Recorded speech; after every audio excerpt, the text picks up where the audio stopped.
5. And chapter 6 is about, it's a rough chapter.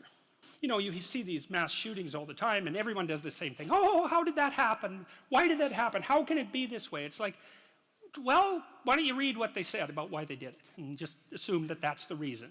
And if you go, oh, well, the Columbine kids,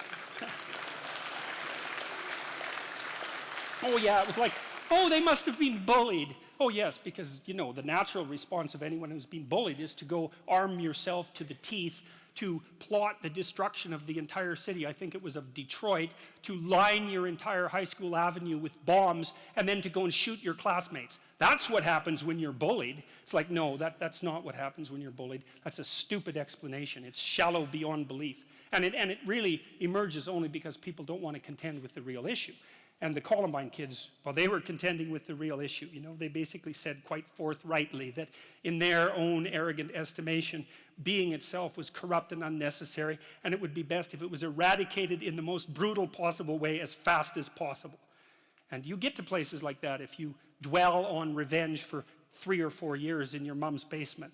You know, you can go to very dark places, and so that's what chapter 6 is about. And, you know, Panzram, who was very brutally treated when he was a kid, and the Columbine guys who, you know, had their ups and downs, but nothing compared to Karl Panzram, say, were judges of being and decided that it was flawed and that they were the ones to set it right.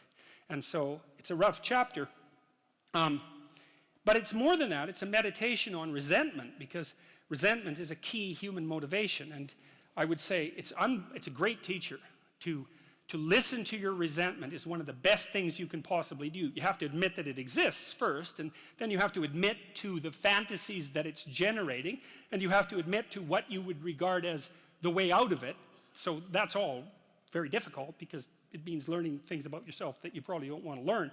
But resentment only means one of two things. It means either like shut the hell up, grow up, quit whining and get on with it. That's one thing it means. Or someone is playing the tyrant to you, might even be you, and you have something to say and do that you should say and do to put it to a stop. And so maybe, and resentment can show you the pathway to doing that. It's a meditation on resentment, and one of the principles that I extracted from that is, like, a resentful person wants other people to change. And if you're resentful, then your motivations aren't trustworthy. In fact, they're very, very dark. And that's why I went to the extreme with people like Panzram and the Columbine killers. Resentful people who want to change the world are not to be trusted. What should you do instead? How do you treat your own resentment? I would say, well, I read this great line in a T.S. Eliot play called The Cocktail Party. And in it, this woman comes up to a psychiatrist. I think this is in this chapter. And she says, you know, I'm having a really rough time of it. I'm suffering badly. My life is not going well. And then she says, I hope that there's something wrong with me. And the psychiatrist says, well, what the hell do you mean by that? And she says, well, here's how I look at it. There's either something wrong with the world, and I'm just in it, and that's how it is. And then, like, what am I going to do about that? Because it's the whole world. Or maybe I could be fortunate and there's something wrong with me that's causing all this unnecessary suffering, and if I could just set it right. I could learn and I could set it right. And so, well, I've been thinking about that for a very long time, and I think, well, if your life isn't going the way it is, you know, you can find someone else to blame, which is pretty convenient for you and also relatively easy, or you could think, okay, I don't like life. I don't like the way my life is unfolding.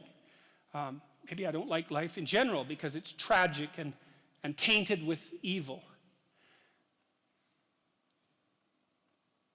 How do I know if my judgment is accurate? And the question is, well, have I really done everything I possibly could to set my life straight? Because maybe I shouldn't be judging its quality, or the quality of life itself, or being itself for that matter, if I haven't done everything I possibly could to set my life straight. Well, so there's a task. Solzhenitsyn, who I'm a great admirer of Solzhenitsyn, his book, The Gulag Archipelago, was one of the things that brought down the Soviet Union. And he said that one man who stopped lying could bring down a tyranny. And, you know, he said that with some authority. I think you could easily make the case that The Gulag Archipelago is the greatest book of the 20th century. I mean, there's other contenders, obviously, but he said when he was in the Gulag camps, meditating on how the hell he got there, and he had a rough life, man. I mean, first of all, he was on the Russian front at the beginning of World War II, and then he was thrown in the Gulag camps, and that was just the beginning of his adventures, man. He had a rough life. And he was in the camps, and he was thinking, what the hell? Like, how did I get here? What's going on? And he had Hitler and Stalin to blame, right? So if you need someone to blame, man, Hitler and Stalin, that's great. But that isn't what he did. He said he meditated for a while once he realized that he might have something to do with, in some strange way, with the way things turned out for him. And he said he went over his life with a fine-tooth comb in his memory. And he thought, okay, where did I go wrong? But by my own judgment, when there was a path in front of me, when did I take the path that I knew I shouldn't take? Because you all know that, right? You know, sometimes you don't know if what you're doing is good or if it's bad. It's just ignorance. You just don't know.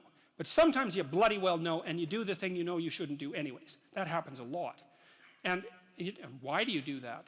Spite is part of it, stupidity. There's all sorts of reasons, but you certainly know you do it. Solzhenitsyn thought, okay, well, what would happen if I took responsibility for where I am in this concentration camp, and then I went over my whole life and tried to figure out all the things I did that were wrong by my own estimation that increased the probability that I would get here, and then what would happen if I tried to set them all right now in the present?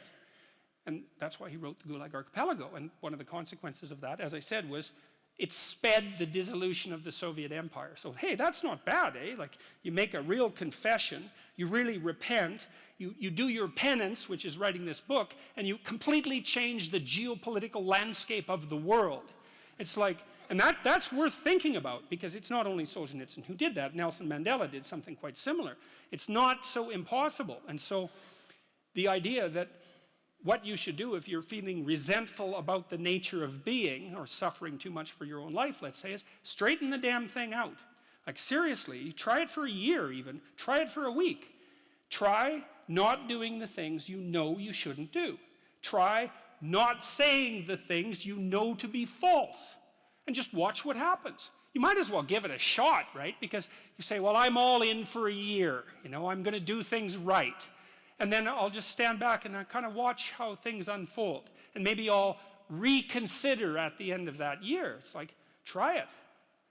Try it. I mean, I would say I've had thousands of letters now from people who are saying, hey, I tried that, and hey, it worked.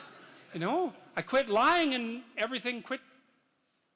Do you ever see that Simpsons episode where Sideshow Bob keeps stepping on the rake over and over? It's like his whole yard is littered with rakes, and all he does is walk around and step on, and then curse. Steps on a rake, it hits him in the face, and he curses. And then he steps on another rake, and it hit, you know what I mean. Stop doing that. Exactly. Yeah.